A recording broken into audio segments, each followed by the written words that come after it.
Boa noite a todos, sejam bem-vindos a mais um vídeo do canal Teoria e História. Aqui é o Metalnomics e hoje eu vou falar um pouco sobre a questão da direita e esquerda, basicamente esclarecer alguns pontos sobre essa dicotomia, né, que é muito presente nas nossas políticas, mas que refletem algo muito mais profundo que isso, né, algo chamado cosmovisão, basicamente.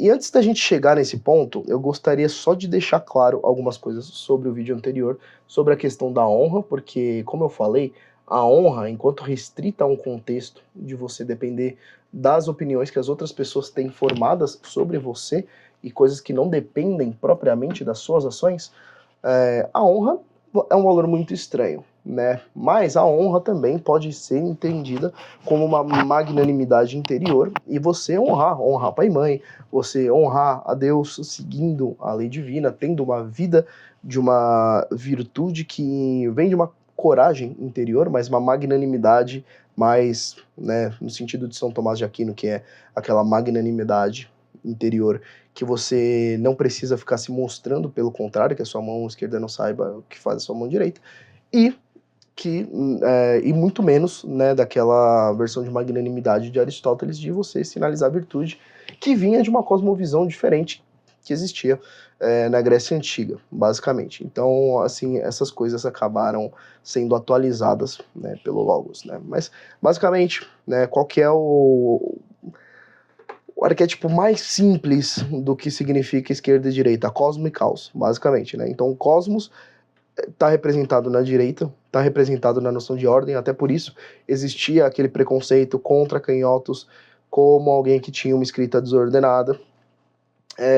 Já a esquerda está mais ligada ao caos e, assim, curiosamente, a maioria dos artistas tende a ser mais canhoto, é só uma idiosincrasia,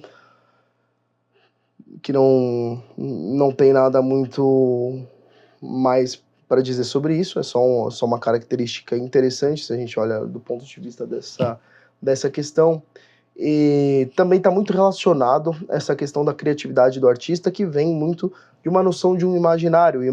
A imaginação per se, ela não é ordenada, mas ela alimenta a razão, de certa forma, né? E tem aquela questão da semiótica, eu cheguei a falar isso também no canal Metalnomics, que aí você consegue identificar pelas pessoas, né, pela maneira que ela se veste, pela maneira que ela se apresenta às pessoas, você tende a ter uma noção de se ela tenderia mais a ser de direita ou esquerda, baseada nessa ordenação, basicamente. Se o cara for muito quadradão, ou se o cara for um pouco mais rebelde, ele tende a ser visto como um cara que tenderia mais à esquerda. E esses arquétipos, eles tendem a se replicar na realidade.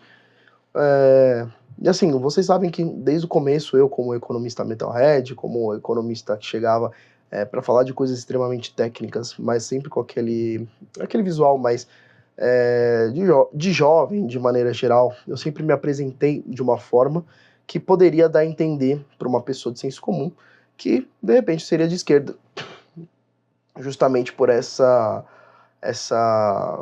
forma de me apresentar, mas que a gente via que, na realidade, eu sempre defendi essa visão mais de que existe uma lei eterna, de que os cosmos, né, a ordem, na realidade, é maior que o caos, que basicamente existe causalidade e as coisas, elas têm uma razão propriamente, né? Nem sempre essa razão se manifesta de maneira absoluta, mas existem princípios racionais que regem basicamente a realidade, tanto natural quanto na sociedade, né? E por aí vai. Existe uma inteligibilidade nas coisas, e essa inteligibilidade, ela é maior que o caos, propriamente dito, né? E eu posso desenvolver um pouco mais isso daí, mas eu realmente estou segurando aqui para não tossir, tá bom? Então eu vou deixar para desenvolver isso num vídeo posterior, principalmente para falar de cosmologia, para falar da questão da entropia, né, da dispersão de energia, dentre outras coisas. A posição do hilemorfismo, tem um texto para comentar do Aristóteles sobre Aristóteles que eu escrevi no Medium. Então tem muita coisa ainda para falar sobre esse assunto.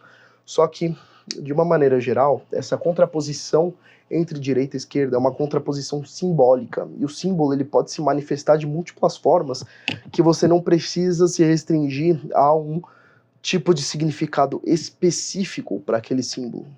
Realmente, eu tô com um pigarro que tá cada vez maior. Mas assim, você não precisa de uma... Eu vou cortar na edição. Nossa, maldita. Você não precisa se restringir a uma única semântica daquele símbolo, mas que existe uma relação analógica entre os significados possíveis para um mesmo símbolo. Então, quando a gente fala de... Por isso que eu já cheguei a dar definições para direita e esquerda que eram parecidas, mas que não eram semanticamente idênticas ao longo do tempo aqui no canal. Então tem essa questão do cosmos e caos, tem essa questão do transcendente em relação ao imanente, tem a ideia de teoria e história, propriamente, né, do que realmente faz mais sentido na análise da realidade, uma teoria filosófica ou uma mera análise da história, né? O professor Clístenes também estava falando que, porque você tem que estudar história porque a história é basicamente o estudo das causas. Não, não é. A história é o estudo das correlações e da sucessão de eventos. O que vai realmente estudar as causas é a ontologia, é a metafísica, né? Uma definição muito estranha de história. Não vou dizer que o professor Clístenes não sabe disso, mas da maneira que ele definiu naquele contexto específico foi bem estranha e eu divirjo basicamente da definição que ele deu naquele momento. Então, a gente tem essa dicotomia, a gente tem a dicotomia qual mais que a gente poderia colocar no símbolo de direita e esquerda, além de cosmos e caos. A gente poderia ter, por exemplo, a divergência entre ordem espontânea e ordem dirigida, que viria, de repente, de uma cosmovisão de que a ordem espontânea basicamente acredita na ordem natural, enquanto a ordem dirigida vem daquele espírito que eu já falei, que é muito associado a Kant, de que a realidade em si ela é caótica e nós temos que introjetar, impor, basicamente, a ordem que só existe na nossa cabeça para a realidade propriamente dita. Né? E aí requer uma interpretação um pouco mais elaborada para a gente chegar nessa conclusão, como eu mostrei para vocês agora. Então essa noção ela é muito também mais relacionada à cosmovisão que a pessoa tem como um todo do que meramente a análise do que a pessoa se denomina ou geralmente é reconhecida na história face a uma atitude específica que ela teve num momento do tempo. E a gente entender como que aquela ação específica no momento do tempo conversa, dialoga com a cosmovisão que ela tinha na época, para ver se isso realmente não faz sentido num contexto maior ou se basicamente é um dos aspectos naturalmente contraditórios de que você vai contradizer sua cosmovisão eventualmente, certo? Porque as suas crenças não são todas 100% coerentes, basicamente, né? Na mente humana podem existir essas incoerências, né? Enfim, eu também acredito que existe essa complementariedade entre o cosmos e o caos, assim como, né, existem nessas visões que são um pouco mais antinômicas, porém que o cosmos se sobrepõe ao caos.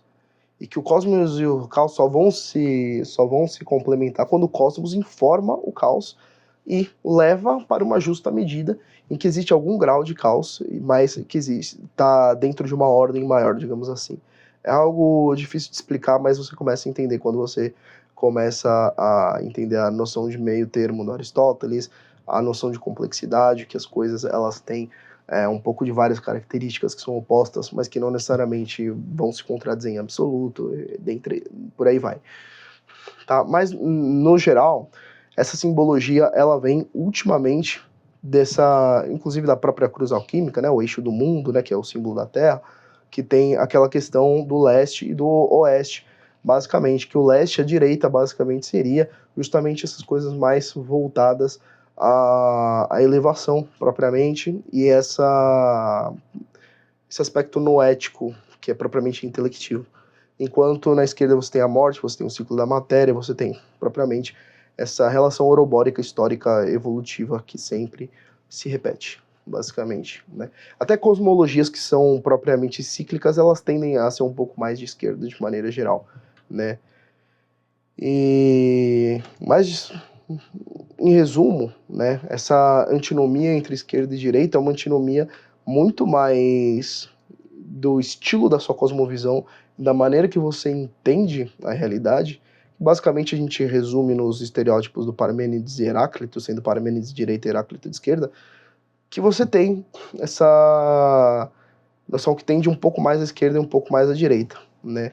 E ao mesmo tempo que eu coloco isso nessas relações muito mais, como que eu posso dizer, gerais, a gente também consegue entender as suas manifestações no específico propriamente dito, do que se reter só a uma questão de propriedade privada, ou você achar que toda a esquerda é social-democrata, né?